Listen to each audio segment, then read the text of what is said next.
Les drag queens, ce qui est sûr, c'est qu'on les voit de plus en plus un peu partout, que ce soit dans les défilés de mode, dans les soirées à la mode, dans toute la France et à Paris particulièrement. La culture drag, c'est une culture qui donc détricote les stéréotypes de genre et qui se veut surtout festive. Mi-janvier, RuPaul, c'est la célèbre drag queen américaine, a lancé sa propre série sur Netflix. Ça s'appelle AJ and the Queen. C'est aussi sur Netflix qu'on peut voir toutes les émissions de RuPaul, 11 saisons en tout. C'est en fait un concours de drag queen où il va élire finalement la meilleure chaque année. On a appris il y a quelques jours qu'au casting de la prochaine saison, une Française allait rejoindre RuPaul. On la voit dans les écrans, c'est Nicky Doll. Et puis l'autre vitrine des drag queens récemment, c'est la série Plus belle la vie sur France 3. C'est entre 3 et 4 millions de personnes qui regardent chaque soir cette série. Et un nouveau personnage est apparu, une drag queen dans la série. Donc ça montre à quel point finalement c'est une culture qui devient très populaire. C'est à la mode et donc on est allé à la rencontre de l'une d'entre elles. Elle s'appelle Véronica Van Leer et elle nous a raconté justement ce que c'était la culture drag. Bonjour Clément. Bonjour, bonjour Camille. On est au Cavern Club et pour faire ma soirée drag queen. Ça ressemble à quoi un show drag queen? Beaucoup de folie, des plus grandes et des moyennes, des plus grosses et des plus petites drag queens qui font du lip sync, du chant, de la comédie, du théâtre. Oh bah on y va sinon. C'est parti. Tu dis que ça va se passer? Oui, c'est cette magnifique scène. Nous en tant que drag queen, on crée un personnage propre et on l'utilise dans plein de domaines. C'est-à-dire qu'on va pouvoir aussi tendre à faire par exemple Céline, mais on ne sera pas en Céline, on sera en nous qui vont faire Céline. Donc là, ce sera Véronica qui fera Céline ou Véronica qui fera... Véronica, c'est qui? Véronica, c'est la vieille maquerelle des années 80. C'est Clément la nuit. Bienvenue dans la loge. Bertha, performance ce soir. Il y en a de plus en plus des artistes drag queen? Ça fleurit tous les jours, il y en a 2, 3 qui naissent. En ce moment, c'est vraiment la folie. Ouais. Et à RuPaul, ça a quand même aidé à une grosse expansion de la culture drag. Et l'envie de s'exprimer, parce qu'on est dans une génération maintenant qui a vraiment envie de dire des choses, d'exprimer des émotions ou un ressenti politique. Ça commence comment la transformation, Clément? Mais déjà avec ce magnifique petit chapeau.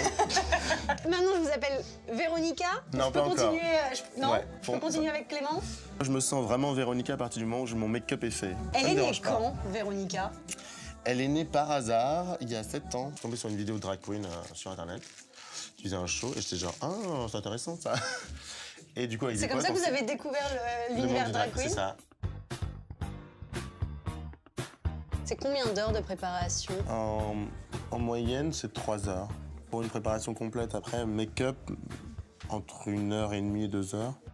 J'ai quand même grandi avec des valeurs, entre guillemets, catholiques, avec des valeurs très France patriarcales. Elle m'a quand même refermé un peu sur moi, Véronica. Elle m'a permis de m'ouvrir et d'exprimer des choses que j'avais envie d'exprimer. Ça m'a permis aussi de commencer à accepter mon corps, ma féminité, ma masculinité. Est-ce que vous recevez des critiques négatives? Est-ce que je vous entends sourire?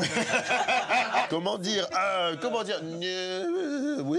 Dans la rue, sur les réseaux, dans la soirée, il n'y a pas de limite à l'agression. Ça donne envie d'encore plus le faire, juste pour faire chier tout le monde. En fait, le fait que nous, on soit aussi libres sur scène de faire ce qu'on veut, bah ça emmerde des gens. Comment vous pourriez définir ce que c'est?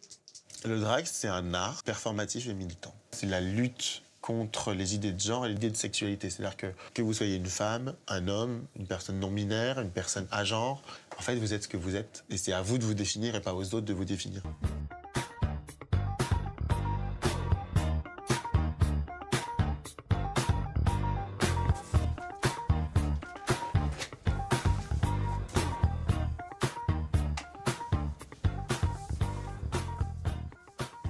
J'ai l'impression d'avoir oublié à quoi ressemblait Clément.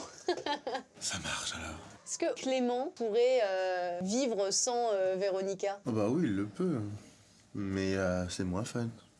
Ça fait partie intégrante de vous. C'est une extension de moi. C'est Clément poussé au paroxysme de ce qu'il peut faire. C'est-à-dire que toute la timidité que j'ai, je vais la transcender, je vais en faire de la séduction. Ça dit aussi aux gens, assumez-vous. Soyez juste vous-même, quoi. Et amusez-vous.